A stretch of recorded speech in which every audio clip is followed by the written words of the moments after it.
নবীজি বলছেন, তোমরা হাঁটবে যখন রাস্তায় চলাফেরা করবে, তোমাদের উপরের দিকে দেখবে না যে তোমাদের উপরে কারা আছে। অলওয়েজ দেখবা তোমাদের নিচে কারা আছে, তোমাদের চেয়ে খারাপ কারা আছে। এক ভাইকে আপনি দেখবেন আপনি সুস্থ, তার হাত নাই। আরেক ভাইকে দেখবেন আপনি সুস্থ, তার চোখ নাই। এক ভাইয়ের পা প্যারালাইজড হয়ে গেছে, এক ভাইয়ের বডি প্যারালাইজড, একজন হার্টের রোগী, একজন ডায়াবেটিসের রোগী। আপনি সুস্থ আছেন, অথচ ওই ব্যক্তির অনেক টাকা পয়সা আছে, আপনার নাই। এখানে কে ধনী বলেন দেখি, আপনি না সে? আপনার সুস্থতা আছে। আরেক ভাইয়ের অনেক বড় বড় ফ্ল্যাটস, কিন্তু আপনার এতটুকু নাই, ছোট্ট একটা বাসা। আপনার কষ্ট লাগে, আমারও যদি এমন হতো। ওই বাসায় গিয়ে দেখলেন যে ইন্টারনালি সে ব্যক্তি সুখে নাই, তার পরিবারে অশান্তি, তার পরিবারে হৃদ্যতা ভালোবাসার বন্ধন নাই। আপনার পরিবারে আছে। একটা রিক্সাওয়ালা সারাদিন রিক্সা চালিয়ে 500-1000 টাকা আর্ন করে বাসায় চলে গেল, গিয়ে বাসা আলু ভর্তা, ডিম ভাজা, ডাল দিয়ে ভাত খাচ্ছে, সুখে আছে দিব্যি, বউয়ের সাথে গল্প করছে, চাঁদ দেখছে। আর সেই তো কবে আপনি ওয়াইফ কিনে চাঁদ দেখেছেন ঠিক নাই। আপনি টাকা অর্জন করার নেশায় বছরের পর বছর স্ত্রী থেকে দূরে আছে, দেখারই সৌভাগ্য হয়। আসলে সুখ কাকে বলে, সুখটা কি জিনিস, ঢাকাবাসীকে সুখ বোঝানো দরকার। সুখটা কি জিনিস? সুখটা হচ্ছে ইন্টারনাল পিস।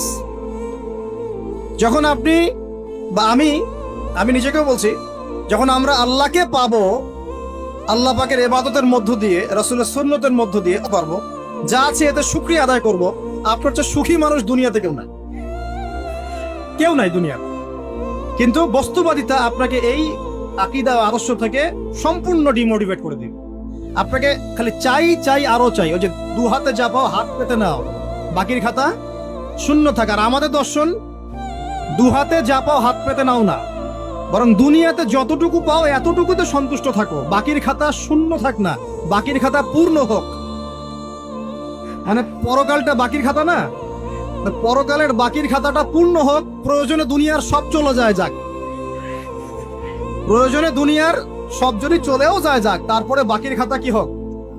পূর্ণ হোক। এটাই আল্লাহ রাব্বুল আলামিন সূরা আ'লার মধ্যে বলছেন, বাল তুসিরুনাল হায়াতাদ দুনিয়া, তোমরা এই দুনিয়ার জীবনটাকেই প্রাধান্য দিয়ে থাকো। ওয়াল আখিরাতু খায়রুন ওয়া আবকা, কিন্তু আখিরাত হচ্ছে সবচেয়ে উত্তম এবং চিরস্থায়ী।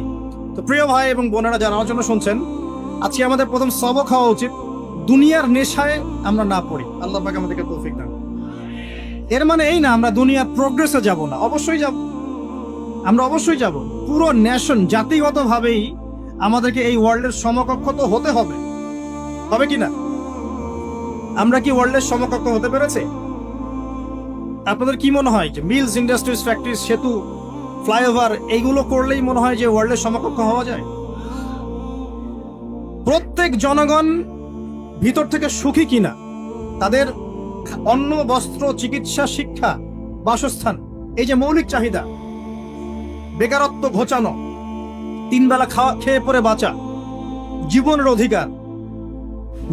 অধিকার, সিকিউরিটি, এই জিনিসগুলো আমাদের নিশ্চিত হচ্ছে কিনা, এটা হচ্ছে আপনার উন্নতির মানদণ্ড। উন্নতির মানদণ্ড কি?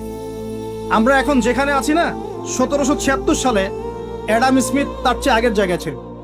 1776 সালে অ্যাডাম স্মিথ একটা বই লিখেছেন, তার নাম হচ্ছে যে দ্য ওয়েলথ অফ নেশন, এই কিভাবে একটা রাষ্ট্রের ওয়েলথ ফাংশন করে। ওই 1776 সালে তিনি যে চিন্তাগুলো করেছেন, এখন পর্যন্ত আমরা সেই চিন্তা বাস্তবায়ন করতে পারি নাই। 1776 সালের চিন্তা, কিন্তু ওই চিন্তা বাস্তবায়ন করেছে পশ্চিমা সভ্যতা, যেটা আপনি দেখছেন দাঁড়িয়ে আছে এই একটা বইয়ের উপর দাঁড়িয়ে আছে।